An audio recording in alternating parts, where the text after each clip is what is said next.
Hello friends, welcome to Iroda Ammachi Samayal. இது நம்ம வீட்டு சமையல். இன்னைக்கு நம்ம பார்க்க போறது கோவக்காயை வச்சிட்டு ஒரு சூப்பரான ஒரு குழம்பு வைக்க போறோம். இது நல்ல டேஸ்டா சூப்பரா இருக்கும். இது எப்படி செய்யலாம்னு பாப்போம். நம்மளோட சேனலை சப்ஸ்கிரைப் பண்ணாதவங்க சப்ஸ்கிரைப் பண்ணிக்கங்க. சமையல் குறிப்புகள்லாம் உடனே உங்களுக்கு வேணும்னு நினைச்சீங்கன்னா பக்கத்துல இருக்க பெல் பட்டனை அழுத்தி வச்சுக்கோங்க. அப்படியே Facebook, Instagram, ஷேர் சாட்டை ஃபாலோ பண்ண மறந்துடாதீங்க.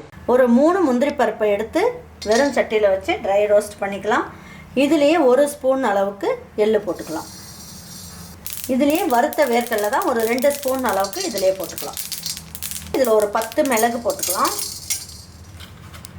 ஜீரகம் ஒரு 1/4 ஸ்பூன் அளவுக்கு போட்டுக்கலாம். சோம்பு ஒரு 1/4 ஸ்பூன் அளவுக்கு போட்டுக்கலாம். இது எல்லாமே நல்லா வறுத்துக்கலாம். கருக விட்டுறாம வறுத்துக்கணும்.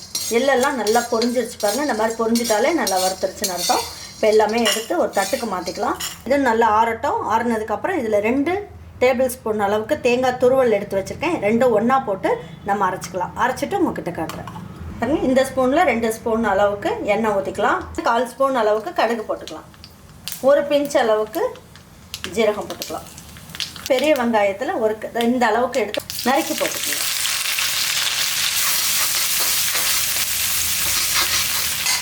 ஒரு இனுக்கு கருவேப்பிலை போட்டுக்கலாம். இதில் ஒரு 1/4 ஸ்பூன் அளவுக்கு இஞ்சி பூண்டு பேஸ்ட் போட்டுக்கலாம்.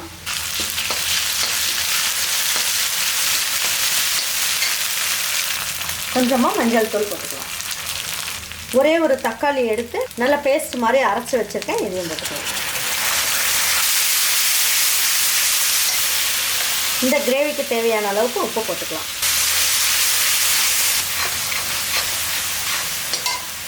இந்த கிரேவிக்கு தேவையான அளவுக்கு ரெட் சில்லி பவுடர் போட்டுக்கலாம் காரத்துக்கு.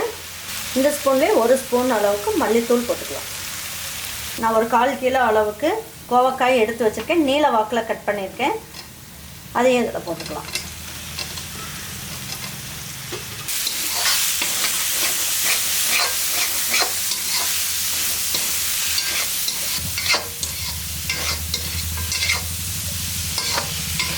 என்ன பண்ணலாம், நம்ம தக்காளி அரைச்சோம் இல்லைங்களா, அந்த மிக்ஸி ஜார்லேயே கொஞ்சமாக தண்ணி ஊற்றி இதை ஊற்றிக்கலாம்.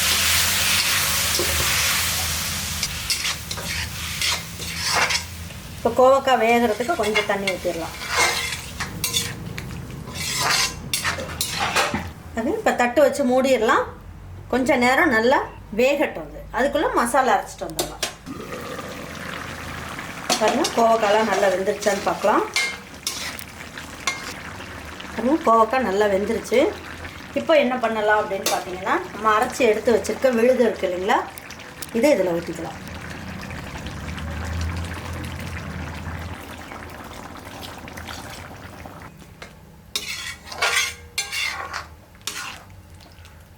இப்போ இந்த மசாலோட டேஸ்ட்டில் எல்லாம் ஒன்றா சேர்ந்து வேகட்டும். இப்போ என்ன பண்ணலாம், இதில் ஒரு 2 ஸ்பூன் அளவுக்கு லெமன் சாறு எடுத்து வச்சுருக்கேன். விதையெல்லாம் இல்லாமல் அதையே ஊற்றிடலாம். இதுலேயே கொத்தமல்லி இலையும் தூவி விட்டுறலாம். இப்போ தட்டை வச்சு மூடி வச்சுருவோம். ஒரு 2 நிமிஷம் ஹை ஃப்ளேம்லேயும் ஒரு 2 நிமிஷம் ஸ்லோ ஃப்ளேம்லேயும் இருக்கட்டும். எப்படி இருக்குன்னு பார்ப்போம். இந்த குழம்பு ரெடி ஆகிடுச்சு. நல்லா ஸ்லோ ஃப்ளேம்லேயும் வச்சுட்டேன். அதுக்கப்புறம் பார்த்தீங்கன்னா நல்லா ஹை ஃப்ளேம்லேயும் வச்சு நம்ம எடுத்தாச்சு. இப்போ நல்லா காயெல்லாம் நல்லா வெந்துருச்சு பாருங்க. அதை எடுத்து வச்சு பரிமாறிக்கலாம்.